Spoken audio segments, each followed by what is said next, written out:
기독교 진리의 핵심을 나타내는 말씀이 요한복음 3장 16절입니다. 하나님이 세상을 이처럼 사랑하사. 기독교는 하나님이 세상을 사랑하고 계시다라고 하는 종교입니다. 또 줄이면 기독교는 사랑의 종교다라는 말도 됩니다. 기독교의 또 다른 별명은 기독교는 하나님의 가슴 아리로 생겨난 종교다. 그런 말도 가능합니다. 어쨌든 기독교는 하나님의 사랑으로 말미암아 시작된 종교가 기독교입니다. 그래서 기독교에는 하나님의 사랑이 가장 중요합니다. 그런데 하나님께서 세상을 이처럼 사랑했다라는 말은 세상에 있는 사람들을 엄청 사랑했다는 말입니다. 그 하나님의 사랑이 이 땅에 나타나는 것이 예수 그리스도입니다. 예수 그리스도는 하나님께서 사람들을 사랑하신, 세상을 사랑하신 결과로 주어져 있는 결과물입니다. 예수님이 이 땅에 오셨다는 것은 하나님이 얼마나 우리를 사랑하고 있느냐, 얼마나 세상을 사랑하셨느냐라고 하는 것의 단적 표현입니다. 그래서 기독교는 하나님이 세상을 사랑하고 하나님이 우리를 사랑하고 하나님이 나를 사랑해서 독생자를 보내신 종교다, 그렇게 말합니다. 만약에 하나님 우리를 사랑하지 않으셨다면, 만약에 예수님 우리가 오시지 않았다면 우리가 어떻게 됐을까? 그것은 우리에게는 비극 가운데 가장 큰 비극입니다. 사람이 죄를 지어서 가장 많이 받을 수 있는 벌이 무기징역이라고 한다면 그보다 더한 것은 사형이 되겠죠. 그런데 어떤 사람이 무기징역 또는 사형을 받아서 감옥에 있는데 대신해서 그 사람을 대신해서 누가 그 일을 당하고 그가 그 감옥에서 나올 수 있다면 그것보다 더 큰 복이 없을 거예요. 그건 뭐 상상할 수 없는 걸 거예요. 예, 마찬가지로 우리가 죽음으로 인해서 지옥 가고 죽음으로 인해서 우리는 영원히 형벌받을 사람들인데 예수 그리스도 이 땅에 오심으로 말미암아 우리의 무기징역을, 우리의 사형을 면하게 해주셔서 천국의 백성으로 만들어 주셨다는 거예요. 그래서 이것보다 더 큰 축복이 없는 겁니다. 여러분, 그 놀라운 사실을 여러분 가슴에 확실히 믿으시기를 주님의 이름으로 축복합니다. 그 사랑하신 주님이 이 땅에 오셔서 하신 일들이 성경에 기록이 되어 있습니다. 그게 오늘 말씀 가운데 35절 다 같이 시작. 예수께서 모든 촌과 성에 두루 다니사 저희 회당에서 가르치시며 천국 복음을 전파하시며 모든 병과 모든 약한 것을 고치시니라. 우리는 오늘 이 말씀을 앞으로도 계속해서 보게 될 것입니다. 예수님이 이 땅에 오셔서 우리를 위해서 하신 일이 여기 세 가지 나타납니다. 온 성에 다니고 온 촌에 다니면서 두루두루 다니면서 하신 일 세 가지가 표현이 되어 있어요. 그것을 줄이면 이렇게 표현될 수 있습니다. 복음을 전파하시고 프리칭했다라는 말입니다. 복음 전파가 예수님이 하신 제일 첫 번째 일입니다. 두 번째는 복음을 구체적으로 가르쳐 주셨습니다. 티칭했다, 그런 말입니다. 세 번째로는 약한 것을 고쳐주셨다, 힐링했다, 그런 말이에요. 이 세 가지는 우리 인간이 갖고 있는 극복할 수 없는, 넘어설 수 없는 한계를 주님이 오셔서 넘어서게 만들었어요. 여러분, 사람에게는 영과 혼과 몸이 있습니다. 우리의 영적인 문제를 해결하기 위해서 복음을 전파해 주셨고요. 우리의 혼적인 정신적인 문제를 해결하기 위해서 복음을 가르쳐 주셨고요. 우리의 육체 질병을 고치기 위해서 우리의 육신의 약한 것을 해결하기 위해서 힐링 고쳐 주셨습니다. 그래서 이 땅에 오신 예수님은 우리 사람들이 갖고 있는 넘을 수 없는 가장 힘들고 가장 어려운 문제들을 친히 담당하시면서 이 일을 해결해 주셨습니다. 이유가 뭐냐? 이 땅에 있는 사람들을 불쌍히 여기셔서 그런 거예요. 주님이 보실 때에 사람들은 영적인 문제가 있습니다. 사람들은 정신적인 문제가 있습니다. 사람은 육신적인 문제가 있습니다. 해결할 길이 없는 거예요. 그래서 주님이 우리를 불쌍히 여기셔서 이 땅에 오셨고 이 세 가지 문제를 해결해 주셨습니다. 그리고 주님은 그 일을 또 그의 제자들에게 맡기셨고 오늘 우리에게 맡겨주셨습니다. 그 중에 첫 번째, 주님이 복음을 전파하셨습니다. 이것은 말씀드린 것처럼 35절의 시작, 예수께서 모든 성과 촌에 두루 다니면서 저희 회당에서 가르치시며 천국 복음을 전파하시며, 예수님은 천국 복음을 전파하셨어요. 이게 뭐라고요? 이게 프리칭이다. 복음을 전파하는 것이었다. 여러분, 복음이란 게 뭡니까? 복음은 한마디로 말하면 굿뉴스라는 말입니다. 복음은 좋은 소식이라는 말입니다. 복음은 하나님이 우리에게 주는 최고의 소식이 복음입니다.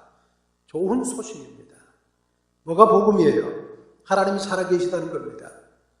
하나님 우리를 사랑하신다는 겁니다. 하나님 우리를 위해서 예수를 이 땅에 보내셨다는 겁니다. 누구든지 예수 믿으면 멸망치 않고 구원받는다는 겁니다. 주님이 하나님이 보셨을 때 사람들은 이것이 없어서 추궁하고 있는 중입니다. 사람들이 이 말을 듣지 못해서 지옥 가고 있는 중입니다. 사람이 이 말씀을 듣지 못해서 전부 어둠 속에 살아가고 있는 사람입니다. 그래서 하나님이 독생자를 보내셨습니다. 독생자 이 땅에 오셔서 많은 사람들에게 천국의 복음을 전가하셨습니다. 하나님이 계시다는 거예요.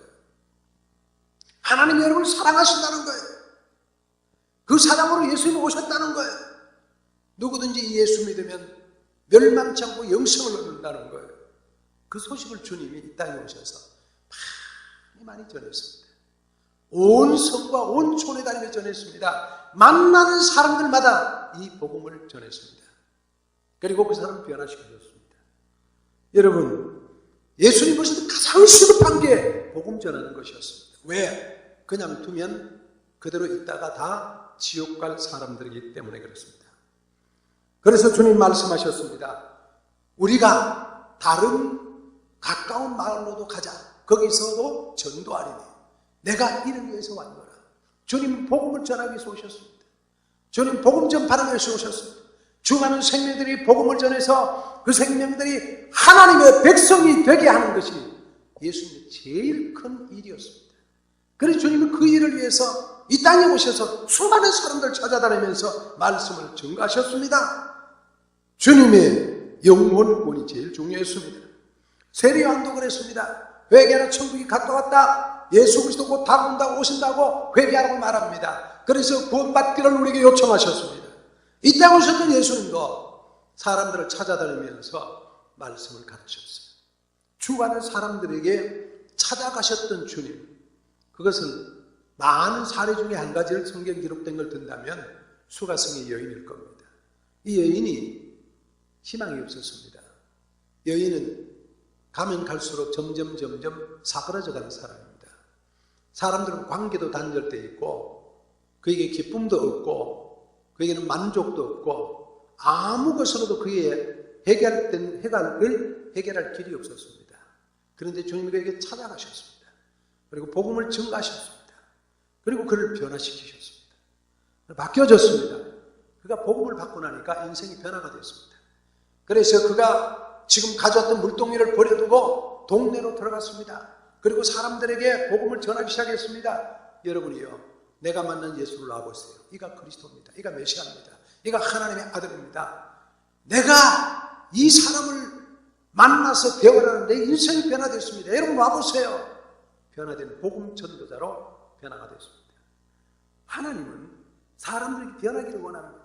예수님은 사람들에게 변하기를 원합니다. 여러분과 저에게도 그런 말씀이 주어져 있습니다. 여러분, 복음을 전했던 예수님께서 이 땅에 복음의 사역을 마치고 제자들에게 복음을 맡기셨습니다. 마태복음 28장에 너희는 가서 모든 족속으로 제자를 삼아 아버지와 아들과 성령의 이름으로 세례를 주고 내가 내게 분반 모든 걸 가르쳐 지키게 하라고 말씀하셨습니다. 이뿐만 아닙니다. 마가복음 15절에 너희는 5천에 달린 많은 민에게 복음을 전하라고 말합니다. 여러분, 우리에게 마찬가지입니다. 너희는 5천에 달리며 만민에게 복음을 전파해라고 말합니다. 그리고 그 다음 16절에는 믿고 세례를 받는 사람은 구원을 얻을 것이요 믿지 않으면 정죄를 받으리라. 여러분, 예수 믿지 아니하고 세례받지 않은 사람은 정죄를 받지만은 누구든지 복음을 받아들이고 예수를 믿고 세례를 받는 사람은 구원을 받는다는 말이에요. 하나님의 백성이 된다면 이것이 제일 시급한 것이었어요. 그래서 예수님은 하늘의 보좌로 이 땅에 오셨어요. 이 땅에 사람들에게 이 말씀을 전달하셨어요. 그리고 제자들에게 이 말씀을 맡겨주셨어요. 여러분, 저에게 이 말씀 맡겨주셨어요. 우리가 이 복음을 전파를 맡은 하나님의 사람들입니다. 여러분과 저의 삶 가운데 주님께서 우리에게 맡겨주신 복음 전파의 사명이 있다는 것을 깨달으시기를 주님의 이름으로 축복합니다. 우리 삶의 우선 가운데 제일 첫째가 앞순위에 복음 전파가 있어야 합니다. 왜? 생명을 구원하는 길이기 때문에 그렇습니다. 이것은 우리가 해도 되고 안 해도 되는 게 아닙니다. 이것은 선택의 사항이 아닙니다. 이것은 필수의 사항입니다. 하나님의 말씀을 전하고 생명을 구원해야 될 일들이 무엇보다 중요한 일입니다.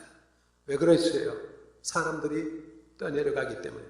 물 건너 생명줄 던지어라 누가 저 형제를 구원하랴. 여러분, 우리의 가까운 형제들이 떠내려가고 있는데 그들에게 복음을 전해서 그들의 생명을 구원해야 되는 그런 일들을 우리가 해야 된단 말이에요. 그래서 너희는 온 천하에 다니며 복음을 전하라고 말합니다. 예수께서 이 땅에 우리를 위해서 오셨던 생명의 말씀, 복음 전파의 말씀, 그 일을 훌륭하게 하셨습니다. 그리고 우리에게 맡기셨습니다. 여러분, 저희에게 이 복음 전파의 사명이 있다는 것을 잘 깨달으시기를 축복합니다. 지난주에 여기 앉아 계신 한 분이 호스피스 하시는 사역하는 분을 봤어요. 만나서 대화를 한다 그래서 그냥 불교 오랫동안 믿고 우상을 오랫동안 섬기던 할머니에게 만나서 예수를 전해 복음을 전하고 함께 기도를 했대요. 여러분, 호스피스 돌아가시기 직전에 사람들이 그때 복음을 받아들이고 함께 기도하고 여러분 그 은혜 생활을 경험했다. 얼마나 큰 축복인지 모릅니다. 하나님이 가장 기뻐하는 게 생명 구원인 게 아닙니다. 그래서 여러분, 복음 전하는 것이 우리 사역의 첫 번째가 돼야 돼요. 여러분, 이걸 위해서 주님이 이 땅에 오셨던 그 시급한 복음 사역이 여러분의 첫 번째 사역이 되기를 예수님의 이름으로 축복합니다. 예수님이 이 땅에서 하신 두 번째 일은요, 가르치시는 사역이 있습니다. 자, 35절 다시 봅니다. 예수께서 모든 성과 촌에 돌아다니사 저희 회당에서 가르치시며, 가르치셨어요. 가르쳤다는 게 뭐예요? 티칭했다, 가르쳤다. 뭘 가르쳐요? 복음을 가르쳤습니다. 예수님은 이 복음을 가르쳤습니다. 그래서 성경이 이렇게 말합니다. 봅니다. 예수께서 무리를 보시고 산에 올라가 앉으시니 제자들이 나온지라 입을 열어 가르쳐 가라사대. 예수님이 많은 제자들에게 복음을 가르쳤어요. 영혼 구원해놓고 그냥 두는 게 아니라 가르쳤어요. 어떻게 살아야 되는 걸 하나하나 가르쳐 주는 거예요. 여러분, 우리 옛날엔 그랬어요. 무조건 믿어라, 믿으면 된다, 믿기만 하면 된다. 아닙니다. 믿기만 해야 되는 게 아니고 믿고 배워야 돼요. 그리고 배워서 제대로 살아야 돼요. 그러기 위해서 우리가 해야 될 건 뭐예요? 가르치는 거예요. 여러분, 하나님의 말씀을 사람들에게 전파할 뿐만 아니라 가르쳐주는 사역이 너무나 필요합니다. 왜? 알아야 제대로 믿기 때문입니다. 다시 말하면 예수님이 온 산상보를 가르치고, 여러분 요한복음 14장 15장 그 다락방 복음을 가르치고, 예수님 만나는 사람마다 온 들로 산으로 바다로 풀을 보면서 별을 보면서 달을 보면서 새를 보면서 예수님이 모든 것들을 다 들어서 복음을 가르치셨어요. 그랬던 주님이 가르침을 우리에게 맡기셨어요. 그 중에 하시고 그게 우리에게 여러분, 저에게 가르쳐야 될 책임이 있다 그런 거예요. 여러분, 내가 받은 복음의 말씀을 이웃이 가르쳐야 될 책임자들입니다. 이때쯤 되면은 꼭 들고 싶은 분이 있어요. 여러분, 가르친 일을 잘 했던 사람, 여러분 얘기를 들었는데 누굴 들 것 같아요? 바로 이 사람입니다. 지미 카터라는 사람. 여러분 잘 알잖아요. 미국의 39대 대통령 한 번 하고 두 번째도 못했던 사람입니다. 그리고 그가 2002년도에는 노벨 평화상을 받았습니다. 그런데 4년 동안 한 번도 주일을 빠지지 않고 교회 가서 예배를 드렸다는 거예요. 대단한 거죠, 대통령이. 얼마나 대단합니까? 그런가 하면은 그가 대통령을 마치고 난 뒤에 그 다음에 했던 것은 헤비타드, 집 없는 사람들의 집을 지어주는 일입니다. 오늘 아침에 제가 SNS보다 나온 걸 갖고 제가 왔습니다. 그런데 헤비타드 일을 하면서도 지금 그분 나이가 몇이냐면 1924년생입니다. 몇 살이에요? 93살입니다. 우리 나이로. 근데 지금까지 그 일을 합니다. 그런데 똑같은 생활의 패턴인데 그는 딱 일주일에 5일만 일한대요. 이틀은 무조건 쉰대요. 5일이라고 이틀 쉬고 5일이라고 이틀 쉬는데 기자가 물었대요. 어찌해서 그렇게 5일이라고 이틀 쉽니까? 그럴 때 하는 말이 나는 주일학교 교사입니다. 하나님의 아이들을 가르쳐야 하기 때문입니다. 그런 얘기를 했어요. 지금도 그렇게 일을 하는데 내가 하나님의 아이를 가르치면 하나님의 사람들을 가르치면 그 가르침을 받은 사람 가운데 위대한 하나님의 사람들이 나옵니다.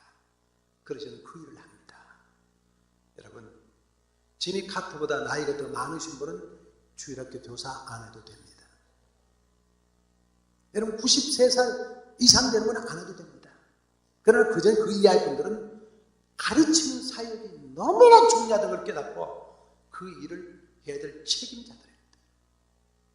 한 생명 한 생명을 하나님 말씀으로 하신 게 얼마나 소중한지 모릅니다. 같은 에센스에 나왔던 에드워드 킴볼이라고 하는 19세기에 미국 보스턴의 주일학교 한 교사입니다.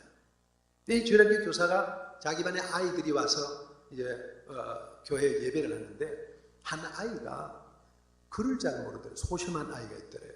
그래서 이 아이가 소심하고 잘 어울리지 못하고 글을 모르니까 잘 배우지 못해서 교회를 안 나오더래요. 찾아봤더니 어린아이가 구두를 닦더라는 거예요. 구두 닦기 어린 아이에게 글을 가르쳐줬어요. 글을.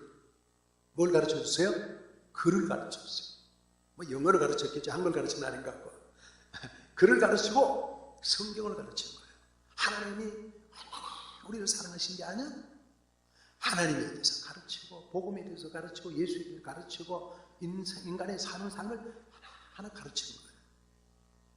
그런데 이 아이가 그 말을 받아들이고 이제 글을 깨우치고 성경을 열심히 읽고 그러다가 교회 열심히 나오면서 사람 변화가 됐어요. 그 사람이 유명한 미국의 D.L. 무디라는 무디 목사님. 여러분, 이 사람은요, TV가 없던 시절에, 라디오가 없던 시절에 1억 명이 넘는 많은 사람에게 복음을 전하는 위대한, 미국 역사의 가장 위대한 복음 전도자가 됩니다. 누구 때문에? 에드워드 킴볼 때문에. 어린 한 주일학교를 가르치고 교육하고 그 생명을 성장시켜서 시간과 열정을 쏟았던 결과가 미국 역사를 변화시키는 위대한 전도자로 세웠다는 거예요. 여러분, 여러분과 저는 D.L. 무디는 될 수 없어도 말이죠. 여러분과 저는 대통령 카터는 될 수 없어도 말이죠. 그 사람들을 가르치는 에드워드 킴볼은 될 수 있잖아요. 우리가 그렇게 위대한 일을 감당하는 사람 못 된다 할지라도 그 생명들을 가르쳐주는 그 일에는 우리가 열심히 하잖아요. 저는 자주 하는 말씀 여러분께 드립니다. 여러분 자녀들 먼저 가르치십시오. 제일 중요한 게 자녀들 가르쳐야 됩니다. 내 자녀들 사회에서 효면한 사람 되는 거, 영향력 있는 사람 되어야 합니다. 정말 필요합니다. 그런데 그보다 훨씬 더 중요한 건 하나님 나라의 일꾼 되는 겁니다. 그 생명을 구원해내는 겁니다. 여러분 그 생명 구원하지 못하면 이 땅에서 그야말로 잠사도 호요식 하다가 여러분 끝나버리면 뭘 합니까? 무슨 소용이 있습니까? 좀 부족하다 할지라도 말씀으로 채워주고 하나님의 사람으로 길러졌다가 하나님 나라의 유익한 인물로 살다가 그 사람이 하늘 나라에 가서 상 받으면 얼마나 멋있는 거예요. 그래서 여러분, 우리 자녀들을 가르쳐야 됩니다. 우리의 손자들을 가르쳐야 됩니다. 우리 이웃을 가르쳐야 됩니다. 하나님의 말씀으로 가르치는 일에 절대로 소홀하게 하지 마시기를 바랍니다. 요즘은요, 우리 자녀들 가르치면 다 커버렸잖아요. 손주들은 가르칠 수 없을 것 같아요. 손주들의 가르치는 방법도 여러분 머리를 한번 써보시기 바랍니다. 제가 생각할 수 있는 간단한 방법이 있는 것 같아요. 용돈 줄 때 성경 외우게 한다든지, 성경 가르침 배우게 한다든지 잘할 것 같아요. 우리도 이제 애들이 곧 온다는데 제가 실험을 한번 하고 여러분 다시 말씀을 드리도록 하겠습니다. 용돈 주면서 성경 외우게 만들고 애들 잘 외웁니다. 저희가 애들이 성경 외우는 거 정말 잘해요. 여러분, 이번에 우리 요한복음 14장을 1절에서 31절까지 다 외우는 분들이 많았는데 한결같이 하는 말이 너무 힘들다 그랬어요. 너무 힘들고 너무 어렵다는 얘기를 했는데 어린아이들은 잘 외웁니다. 성경을 외우면요 평생 그만 떠나지 않습니다. 하나님 앞에 기도하는 걸 가르치면 평생 기도하면서 삽니다. 찬송을 하시면 평생 찬송하면서 삽니다. 여러분, 부지런히 가르쳐야 됩니다. 그래서 쉐마는 뭐예요? 내 집에서 들어가나 나가나 잘 때나 누웠을 때나 언제든지 자식을 가르쳐라고 말하는 겁니다. 여러분, 우리에게 이 사명이 있습니다. 그래서 사도관은 이렇게 말합니다. 읽어봅니다. 내가 이 복음을 위하여 반포자와 사도와 교사로 세우심을 입었노라. 아멘. 반포자가 뭐예요? 복음을 전하는 전도자입니다. 복음을 전하는 선포하는 자입니다. 사도와 교사는 같은 단어입니다. 가르치는 사람입니다.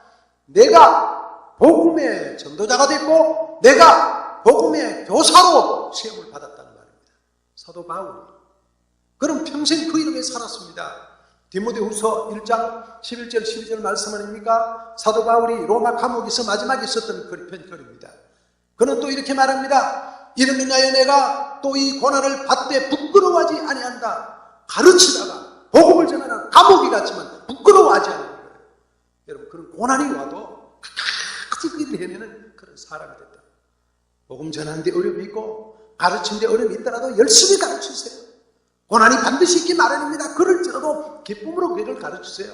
부끄러워하지 마시기 바랍니다. 여러분, 복음 전하다가 사람들 손가락처럼 부끄러워하면 안 됩니다. 왜? 그것이 내게 하나님이 주신 사명인데요. 복음 전하다가 사람들에게 여러분 미움받는다고 여러분 그것 때문에 창피하지 마세요. 왜? 그것이 내게 준 상급입니다. 더러 우리가 전도팀들이 나가서 현대아파트 복음 전하면 사람들이 피식 보고 웃고 안 받고 돌아가서 창피하다는 할 때가 있어요. 어떤 사람은 얼굴 아는 사람 일부러 피해가지고 안 돼요. 창피하다. 여러분, 창피한 거 아닙니다. 그래야 그것이 내게 부끄러워하지 않은 마음을 가질 때 내게 뭐예요? 상급으로 다가온다는 거예요. 그래서 복음을 전하고 가르치다가 부끄러워하지 않고 그것은 오히려 나의 의리한 자를 내가 알고, 누구예요? 예수 그리스도. 그것을 내게 주신 예수 그리스도를 내가 알고 또 그날까지 나의 의탁한 것을 그날까지 제가 능히 지키실 줄 하시는 내가 일을 하면요, 주님이 마지막까지 나를 지켜주세요. 주님 마지막 날에 축복해 주세요. 복음 전에도 고통당하고 복음에 가르치다가 어려움 당하는 거 주님이 지켜주시고 책임져주고 축복해 준다. 할렐루야. 이런 놀라운 사명이 여러분 저기 있다는 것을 기억하시기 바랍니다. 여러분, 지난 주 중에 부천에 신방을 갔습니다. 우리 교회 임종철 집사님 금년에 88세 집사님, 언제나 요쯤 앉아서 예배 드리던 3개월 전까지 교회에 나왔는데 지금 노량진에서부터 오신 분입니다. 그런 분인데 몸이 안 좋다 그래서 못 오셨어요. 신방 가려니까 오지 말래요. 이 폐가 안 좋다고. 근데 전화를 했더니 일 있으면 연락을 해. 아니 무슨 일 있으면 연락하니거든요. 일이 있기 전에 연락을 해야지. 가겠다고 갔어요. 갔더니 이 할아버지가 88세인데 그냥 꺼이고 우는 거예요. 우리를 보니까 너무 반가하지만 통곡을 하고 우는 거예요. 그냥 난 그렇게 반갑게 저를 맞이하는 걸 처음 볼 정도로 누워서 얼마나 우는지. 그래 같이 신방팀들이 같이 가서 찬송을 했어요. 찬송을 몇 곡을 부르고 그 다음에 이제 어떻게 될지 모르니까 복음을 전하는 거예요. 제가 그랬더니 너무나 잘 받는 거예요. 그냥 처음부터 끝까지 아멘이에요. 하나님 계신 걸 믿으시나요? 아멘. 예수님 계신 걸 믿으시나요? 아멘. 누워가지고 힘이 들어서 며칠 먹지도, 한 달은 못 먹었다는 것 같아요. 그런 것 겨우 줄을 연결하고 있는 분인데도, 그리고 아멘 하는 거예요.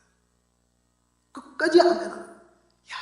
제가, 여러분, 교육이는 그렇게 중요하고요. 배운다는 게 그렇게 중요하고요. 확신하는 게 그렇게 중요한 거예요. 왜 그랬어요? 그가 하나님 말씀을 제대로 배워서 받아들였기 때문에. 여러분, 말씀드렸습니다는, 여러분, 마지막 할 때 제가 신방 가면 고개 돌리는 사람도 제가 봤다니까요. 그러나 끝까지 말씀을 확신 가지고 아멘하고 서는 사람들이 얼마나 축복된 사람인지 모릅니다. 그래서 디모데후서 3장 14절 15절에 너는 배우고 확신한 일에 거하라. 배우고 확신한 일에 거하라고 말합니다. 사랑하는 성도 여러분, 우리 주님이 이 땅에 있어서 사람들에게 가르쳤던 그 말씀, 이제 여러분과 제가 가르쳐준 책임자라는 걸 믿으시기를 축복합니다. 여러분의 자녀들 가르치고요. 여러분 가족들 가르치고요. 여러분 주위에 가르치고요.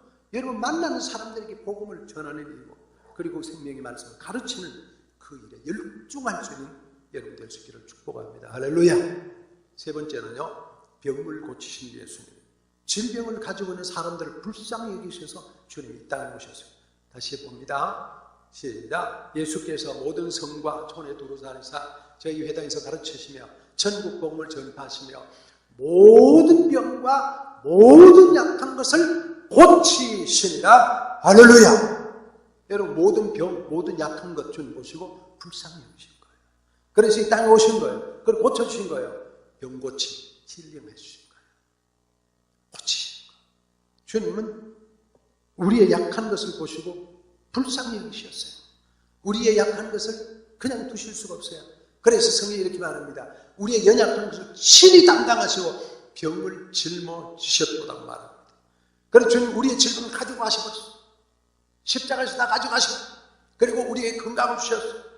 여러분, 우리가 잘 아는 대로 마태복음 말씀 보면은 백부장 하인을 고치셨고요, 베드로의 장모를 고치셨고요, 가난한 여인의 딸을 고치셨고요, 가다라 지방의 귀신을 고치셨고요, 중풍병자를 고치시고 혈루병자를 고치시고, 여러분 온 만나는 사람들 다 고치셨던 주님입니다. 다 같이 큰 무리가 절뚝발이와 불구자와 소경과 벙어리와 기타 여럿을 데리고 와서 예수의 발 앞에 두매 고쳐주시니. 그 다음 어떻게 됐어요? 벙어리가 말을 하고 불구자가 건전하고 절뚝발이가 걷고 소경이 보는 것을 여러분 기적으로 나타나는 거예요. 주님은 이렇게 고쳐주셨던 주님이십니다. 할렐루야. 왜? 우리가 질병받을 때 고생하는 걸 못 보시는 주님이시대요. 근데 여러분, 그 주님이 고치고 치유하고 건강했던 그 주님이 이제 우리에게 일을 맡기셨습니다. 뭐가? 주님이 대신 우리의 질병을 짊어지셨기 때문에 예수의 이름으로 기도하고 예수의 이름으로 능력을 행하고 예수는 병 고치는 역사를 우리에게 베풀어 주셨던 주님입니다. 이제 우리가 예수의 이름으로 나가고 기도하면 고침을 받게 되는 거예요. 예수의 이름으로 나가서 손을 얹고 기도하면 귀신이 떠나간다고 성경은 말합니다. 여러분, 우리가 예수의 권능을 의지해서 나가서 붙잡고 기도하고 간구하면 그들의 질병이 고침을 받는다고 성경 우리에게 가르쳐 주고 있다는 말입니다. 여러분께 이런 권세이고 우리에게 이런 권세가 있습니다. 나가서 여러분 스스로에게도 안수하고 기도하고 약한 사람들을 안수하고 기도하세요. 하나님은 그 기도를 들으셔서 여러분 건강하게 해주십니다. 할렐루야. 놀라운 축복이 넘치기를 축복합니다. 여러분, 한국 사람의 평균 수명이 81.4세, 남녀 그런가 봐요. 81.4세. 그런데 건강 수명이 2012년에 통계청년조반에 73세래요. 다른 말하면 한국 사람들은 대평균적으로 8년 4개월 앓다가 죽는데요. 8년 4개월 병원에 왔다 갔다 앓다가 그러고 간대요. 다시 말하면 여러분 한 10년, 8년 동안을 질병으로 고생한다는 그런 말이에요. 뭐 물론 그 전부터도 길게 하는 사람도 있고 짧게 하는 사람도 있겠죠. 예. 만약에 우리가 병원에 가서 돈 넣고 침 맞고 고생하고 병원에 가서 입원했다. 그 지금 벌써 이미 시작된 거죠. 그렇게 고생한다. 여러분 근데 이게 8년 4개월 고생을 하니까 8년 4개월 좀 단축했으면 좋겠어요. 어떻게? 우리 가서 치유해 줘 가지고 말이죠. 요즘 제일 큰 복이 어떤 복이에요? 이런 복이 제일 복이라고 그러더라고요. 뭐죠? 시작. 9988234 뭐예요? 그 다음에 바로 큰님 하시네. 99세까지 팔팔하게 살다가 2, 3주 정도 아프다가 천국 가는 거 제일 복이다. 그런 얘기를 해요. 여러분 참 건강히 살다가, 그죠? 건강히 살다가 마지막에 조금 아프지만 전혀 그냥 어느 날 갑자기 가면 그것도 못한 것 같아요. 조금 아파야 효도도 받고 자녀들이 할 말도 하고 그런 것 같아요.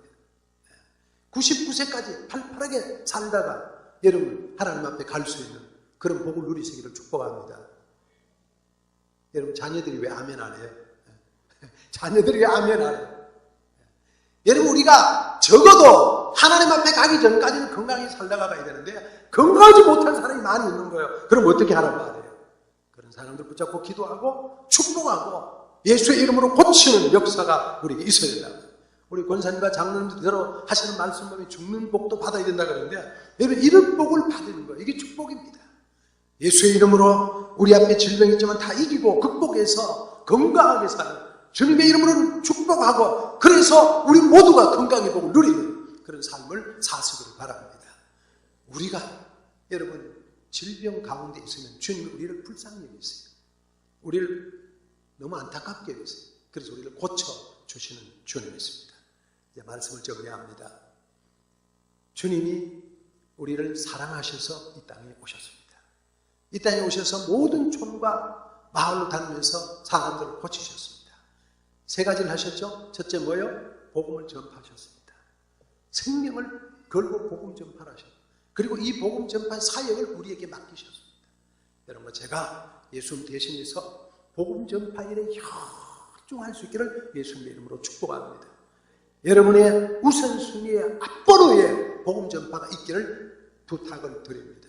할렐루야. 두 번째 우리가 가르치는 겁니다. 하나님의 말씀을 가르치는 겁니다. 가까운 데 있는 우리의 자녀들에게, 우리 이웃에게, 우리 사람들에게 하나님 말씀을 가르쳐야 됩니다. 생명의 도를 가르쳐야 됩니다. 세 번째로 우리 주위에 있는 사람들을 기도로 고쳐야 합니다. 여러분 육신을 고쳐주고 건강을 그 일을 여러분도 건강뿐만 아니라 건강을 예수의 이름으로 선포해서 고침을 통해서 영, 혼, 몸이 건강해서 하나님 앞에 기쁨으로 사는 여러분 될 수 있기를 예수님의 이름으로 축복합니다. 할렐루야! 기도합니다. 하나님 우리 아버지 은혜와 사랑을 감사합니다. 우리 모두가 우리 하나님 보시기에 참으로 이런 아름다운 삶을 살기를 원합니다. 예수님을 따라가는 자들이 되기를 원합니다. 복음을 전하는 일이 우리의 가장 귀중한 일뿐만 아니라 아버지는 약하고 어려운 사람들을 찾아가서 하나님 말씀으로 가르치는 그 사역, 가르치는 사역을 잘 감당하는 저들이 되기를 소망합니다. 아버지 하나님 우리 주위에 약한 자들이 너무 많습니다. 육신이 약한 사람들, 육체 질병으로 고생하는 사람들에게 예수의 이름으로 안수하고 기도해서 그들을 벌떡벌떡 일으키는 역사가 있게 도와 주옵소서. 하나님 그래서 하나님 앞에 영혼이 잘 되고 범사가 되고 강건하게 살아가는 아름다운 삶의 역사 있도록 은혜를 더하여 주옵소서. 그리스도 예수님의 이름으로 기도하옵나이다. 아멘.